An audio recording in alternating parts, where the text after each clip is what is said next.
Hello and welcome to this video on employer-employee relations.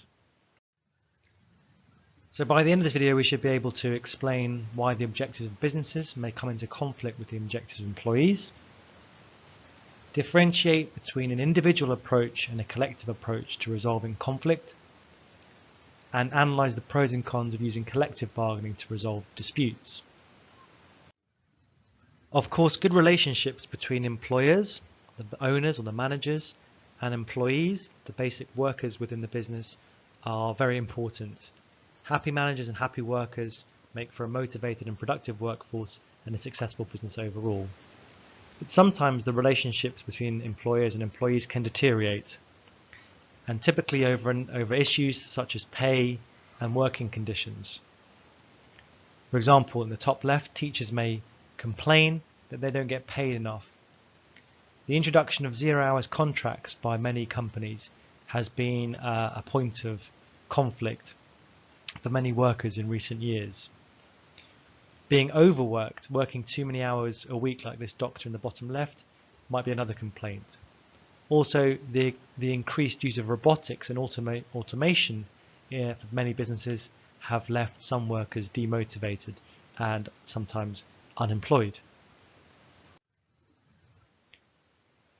So often conflict will result in the worker leaving the business, or often conflict will be as a result of the business wanting a worker to leave the business. And that brings us to these two terms, dismissal and redundancy. We need to know the distinction between these two terms. So dismissal is the termination of employment by an employer against the will of the employee. So this decision can be made by an employer for a number of reasons, ranging from economic downturn to performance-related problems on the part of the employee.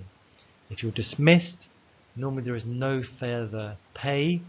However, there may be legal action in some countries.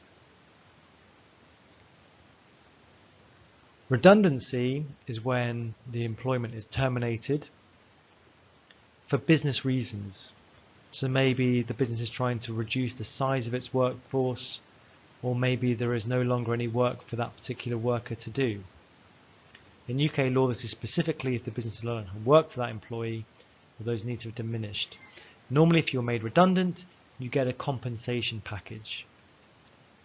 So in more simpler terms, dismissal implies that the employee is at fault, it's their misconduct, they haven't been doing the job properly, whereas redundancy implies that it's to do with market conditions or the business's strategy and not the employee's fault as to why they're being made unemployed. So some more related key terms on this area. A resignation, that is when the employee makes a formal act of giving up their job. Downsizing, mentioned a couple of times there, downsizing where a business completely or permanently reduces the number of staff that it has, normally a cost-saving exercise. And voluntary redundancy. Voluntary redundancy is normally the case where an organisation offers a financial incentive to employees if they voluntarily choose to resign. So this can often be used if the business wants to downsize or restructure its workforce. The purpose of this is to avoid dismissals or redundancies, maybe to avoid some of the employee regulation laws that operate around that, by saying, does anyone want to leave their job for this particular payment?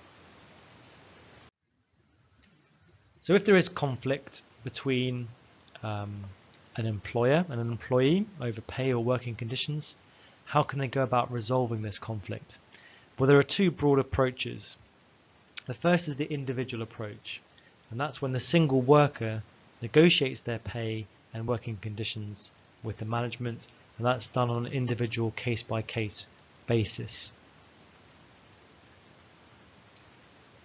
The other approach is called a collective approach, and that is where management negotiate with employees through representatives of the employees. So for example, a work council, or more commonly a trade union. So a trade union is an organization made up of members from a particular industry. And the job of that union is to protect the members' interests and improve their terms and conditions at work. So for example, in the UK, teachers are often members, or a lot of teachers are members of the National Union of Teachers. And it is this organisation that negotiates the pay of teachers with the government, not the individual teachers and their schools. So the key objectives of trade unions are to secure jobs, to maximise pay, to ensure safe and acceptable working conditions, and that their employees are treated fairly by employers. So we call this collective bargaining, and we do this to try and maybe offset the power that the business has. So for example, if one teacher tries to negotiate their salary with the school might say, well, we don't have to pay you very much because if we don't offer you a contract, then we'll just get another teacher to take your place. Now, if all the teachers get together in a union and the union says you need to pay all these teachers this amount or they're all going to walk out, then all of a sudden the school is in a different situation. It can't suddenly offer a lower wage rate because it runs the risk of losing all its teachers. So the teachers might be in a stronger position here through collective bargaining. So are there any advantages to businesses of collective bargaining? Well, we might say that the negotiations are likely to be fairer. The trade unions can balance the power of the large employees. Maybe we're going to have a more rules-based negotiation to settle pay and working conditions. But generally speaking, businesses would say that collective bargaining is not great for the business because it's likely to lead to them having to improve conditions for workers and paying them more. It might be motivational, but it's going to increase costs.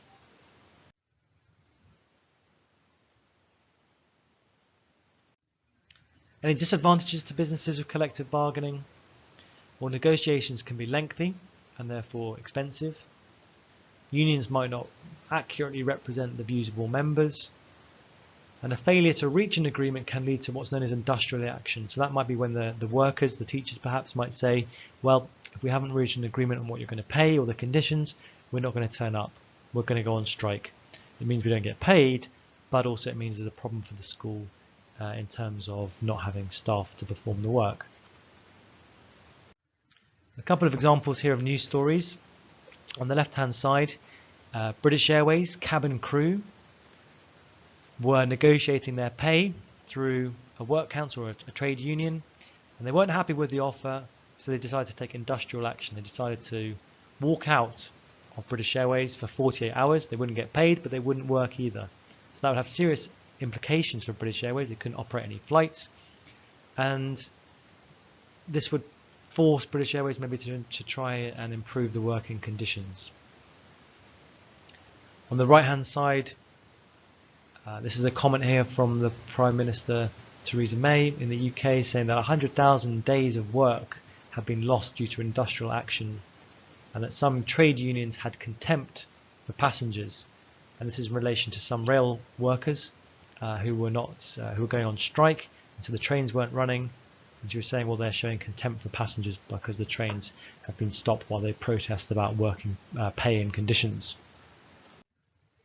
So in this video, we've looked at why the objectives of businesses may come into conflict with the objectives of employees, the difference between an individual approach in terms of negotiation and a collective approach through trade unions, and looked at the pros and cons of collective bargaining in the context of different businesses.